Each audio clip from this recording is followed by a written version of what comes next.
Bonjour les poissons, bienvenue à vous, merci d'être là. Je suis ravie de vous accueillir pour votre guidance de la semaine du 2 au 8 octobre 2023. Donc je le dis à chaque fois, mais je vais encore le redire parce que c'est très important, c'est une lecture générale, donc ça ne peut pas résonner avec chacun d'entre vous. Prenez uniquement si les messages vous parlent, si ça correspond à quelque chose que vous êtes en train de vivre. Sinon, vous laissez passer, c'est que les messages ne sont pas pour vous. Voilà, donc je vais prendre une première carte pour voir l'énergie qui va vous accompagner cette semaine. Je prends ensuite le tarot pour voir la situation, comment vous vous sentez, le point de soutien, le point de vigilance et comment vous quittez cette semaine. Et je termine avec un message, un petit message conseil, un message conseil. Allez, c'est parti pour vous. On regarde quelle est cette énergie qui vous accompagne sur la semaine. Alors, l'énergie des poissons.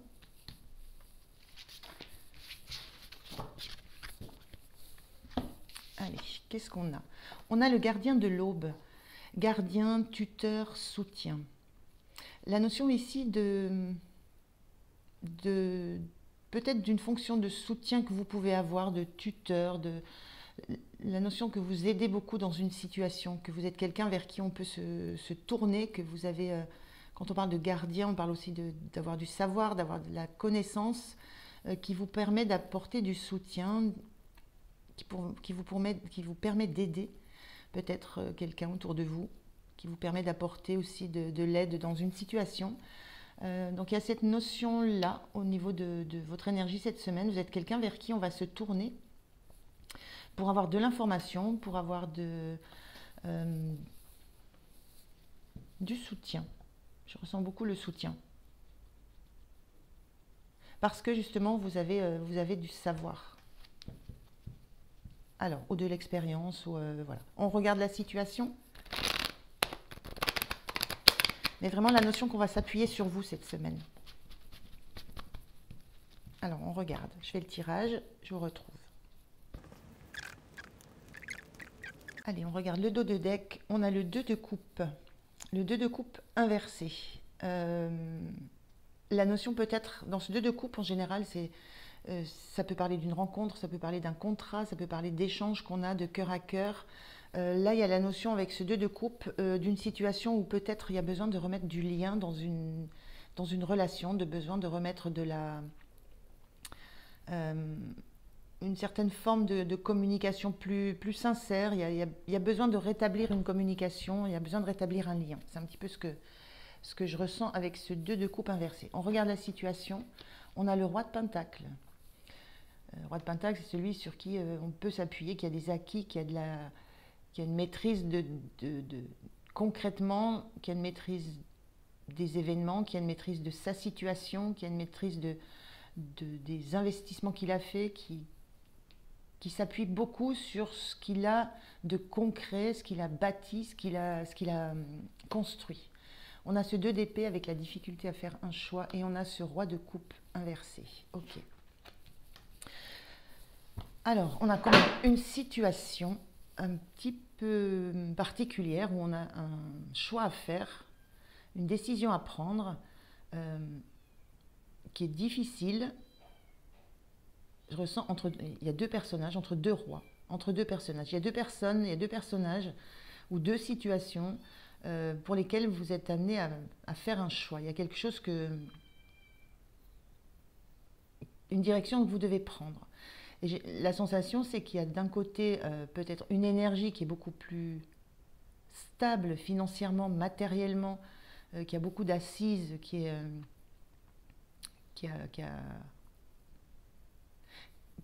beaucoup qui peut avoir aussi beaucoup de choses dans la matière, dans le concret, qui peut avoir voilà, des maisons, des appartements, quelqu'un qui a vraiment de quoi vivre et bien vivre, mais qui a travaillé pour ça,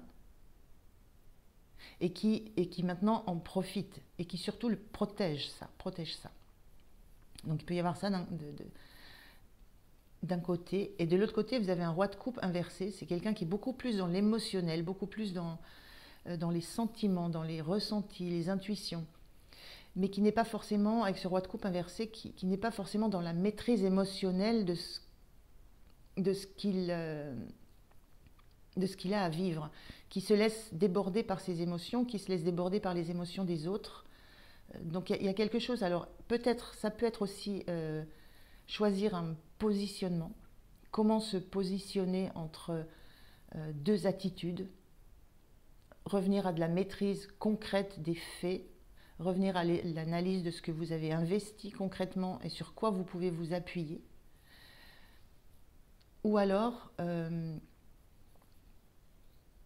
accepter d'être dans cette non-maîtrise émotionnelle, accepter que les émotions, les sentiments vous débordent un petit peu. Il y a quelque chose de difficile pour vous dans ce choix, et c'est peut-être dans cette notion-là, je disais que vous alliez peut-être être le soutien, le tuteur, il y a peut-être dans cette idée-là la notion de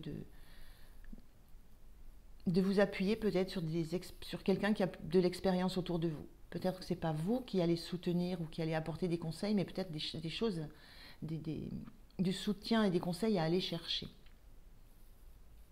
Donc il y a une situation qui oppose vraiment quelque chose qui est très, très concret, matériel, dans la matière, et quelque chose qui est de l'ordre du relationnel, du sentimental, du cœur. Et là, un choix à faire qui est très très difficile à faire. Et on sent avec ce 2 de coupe qu'il y a une notion de relation peut-être qui est à travailler. Alors est-ce que peut-être dans une relation vous êtes entre deux personnages, peut-être que dans une relation vous cherchez à équilibrer justement vous cherchez à équilibrer en vous ce qui va être de regarder plutôt le côté concret des choses et d'essayer de retrouver une maîtrise émotionnelle. Voilà, il y a quelque chose de cet ordre-là. Il y a vraiment 2 opposés là. Alors comment vous vous sentez en as de bâton inversé? Cette sensation que vous ne savez vraiment pas comment mettre en place, comment démarrer quelque chose. L'as de bâton, c'est l'opportunité de quelque chose qui va vous passionner, qui va grandir, qui va fleurir. Et là, c'est comme si vous sentez que vous ne savez pas comment faire évoluer la situation. On a vraiment cette sensation d'être complètement sans arguments qui vous permettent de trancher. Il n'y a rien qui vous permet de trancher.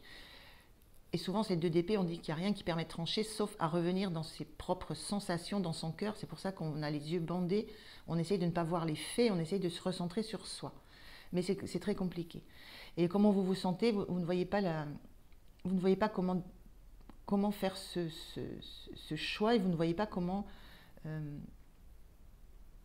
démarrer, comment faire ce choix, comment vous saisir de cette opportunité-là. Comment vous saisir d'une opportunité qui vous permettrait d'évoluer dans quelque chose qui va vous passionner. Donc quel choix faire? Il y a vraiment une indécision et une hésitation à attraper une opportunité d'un côté ou de l'autre. Vous ne savez pas laquelle va être la plus porteuse, laquelle va être la plus passionnante. Il y a peut-être une notion vraiment de deux personnes autour de vous. Ce qui vous soutient, c'est cette cavalière de bâton. Ce qui vous soutient, c'est que vous avez de l'énergie, vous voulez avancer, vous avez cette énergie de feu, de passion, qui fait que vous ne restez pas longtemps en place, hein, vous agissez, vous avez besoin d'agir. Donc c'est une situation qui ne va pas perdurer, parce qu'à un moment donné, vous allez vous dire, bon, j'y vais, je fonce. Donc vous ne savez encore pas quelle direction vous allez prendre, mais vous allez foncer. Vous avez ce soutien d'être dans la réaction, dans la réactivité, assez spontanément, assez vivement. Et une fois que vous êtes parti, vous ne vous posez plus de questions. Voilà. Le problème, c'est dans quelle direction je me dirige. Mais par contre, une fois que la décision est prise, vous n'y réfléchissez plus, vous foncez dans la direction que vous avez choisie. Il n'y a pas un temps où on réfléchit, est-ce que c'est bien, est-ce que c'est l'autre que j'aurais dû prendre, l'autre direction, l'autre situation. Non, donc ça c'est votre point fort, c'est votre point de soutien. Il n'empêche que tant que vous n'avez pas déterminé dans quelle direction vous foncez, ben c'est difficile d'avancer. Le point de vigilance, c'est l'empereur. Justement, le point de vigilance, c'est de ne pas rester, trop longtemps sur des acquis, de ne pas rester trop longtemps immobile et figé sur des certitudes. L'empereur, c'est quelqu'un qui veut rester dans quelque chose de stable, de solide, d'installé, de confortable, qui a la certitude de ce qu'il pense. Donc le point de vigilance ici, c'est accepter de la souplesse dans les idées que vous avez d'une situation, accepter de bouger les lignes aussi, accepter de sortir un peu d'un cadre très strict. Peut-être que là, vous vous dites c'est l'un ou l'autre. Voilà, pourquoi ne pas envisager, si ça vous concerne vous et votre besoin peut-être de vous positionner, pourquoi ne pas essayer de jongler entre les deux. Là, vous êtes en train comme l'empereur, c'est soit l'un, soit l'autre. Il y a une rigidité peut-être à assouplir par rapport au choix que vous avez à faire. Comment vous sortez de cette semaine? Le 6 de coupe. Le 6 de coupe, c'est on se fait un cadeau, mais on se fait un cadeau à soi. Ça peut parler du passé, ça peut parler de son enfant intérieur. Moi, je ressens plus là le fait de vous faire un cadeau à vous. Alors, un cadeau dans quel sens? C'est l'idée aussi de revenir à soi, de revenir vraiment à ce que vous souhaitez au plus profond de vous, c'est-à-dire à revenir au cœur. On en est à ces 2 d'épée, là où on ne prend pas les décisions avec des faits, avec de l'analyse, avec de la réflexion. On prend les décisions avec le cœur. Et sur la fin de la semaine, vous comprenez que vous devez revenir à ce qui vous fait vibrer, vous. On a bien cette sensation que vous avez envie de vibrer quelque chose, que ce soit quelque chose qui soit passionnant, qui démarre dans de la passion. Vous ne savez pas quoi, mais le bâton, on y va, on est un peu tout feu, tout flamme. Il y a cette notion d'être passionné. Et là, sur la fin de la semaine, vous comprenez que vous devez vous écouter, vous, revenir à ce que vous ressentez, vous, au plus profond de votre cœur, et de choisir en fonction de ça. Et c'est ça qui va vous permettre de saisir l'opportunité, d'entrer dans une situation ou de vous positionner, vous, dans ce qui va vous faire vibrer. Il y a quelque chose de l'ordre de revenir vraiment en soi, dans ce qui est le plus important pour vous, et on le sent ici, ce qui est le plus important pour vous, c'est ce que vous allez ressentir, ce qui va vous faire rire, ce qui va vous rendre joyeuse ou joyeux. Donc il n'y a pas de solution qui est apportée, sauf à revenir à ce que vous ressentez profondément en vous. Et c'est tout le challenge du 2 d'épée ici. Alors ça peut être ici pour remettre du lien dans une relation. C'est pour remettre du lien dans une relation, peut-être que vous avez besoin, vous, de vous positionner. Et quand on met l'empereur en point de vigilance, c'est peut-être que vous avez besoin de mettre un peu d'eau dans votre vin, c'est-à-dire de n'être ni complètement dans la matérialité, dans le concret, ni complètement déboussolé par vos émotions. Il y a peut-être quelque chose à équilibrer dans tout ça. Il y a peut-être de ça dans ce 2 de coupe où il faut remettre, en fait, l'idée c'est remettre du cœur, remettre de la sincérité dans une relation. Mais ça implique, voilà, vraiment le conseil qu'on vous dit, c'est revenez à vous, revenez à ce qui compte pour vous. Oula, celle-là, elle était déjà retournée, pardon.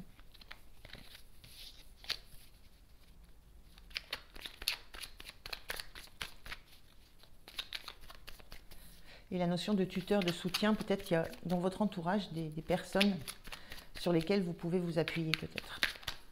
Alors, le message qu'on vous donne,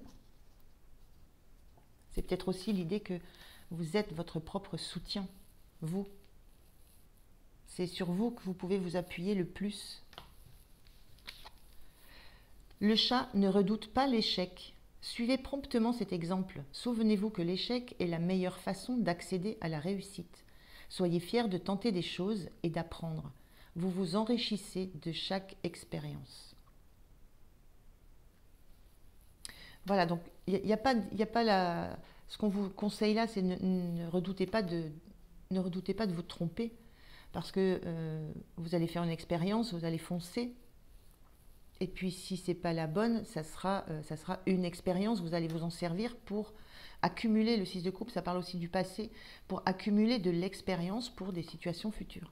Donc le chat ne redoute pas l'échec. Donc ça veut dire qu'à un moment donné, une fois que vous avez décidé, une fois que vous savez ce que vous voulez, ce tempérament de fonceur, de fonceuse que vous avez, c'est un gros atout, parce que même si vous foncez et que vous tapez un mur, c'est pas grave, ben, vous allez repartir dans une autre direction. Vous avez ça en vous.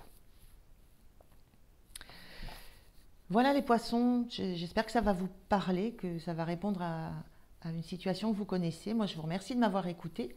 Je vous souhaite une belle semaine. Je vous dis à bientôt. Merci. Au revoir.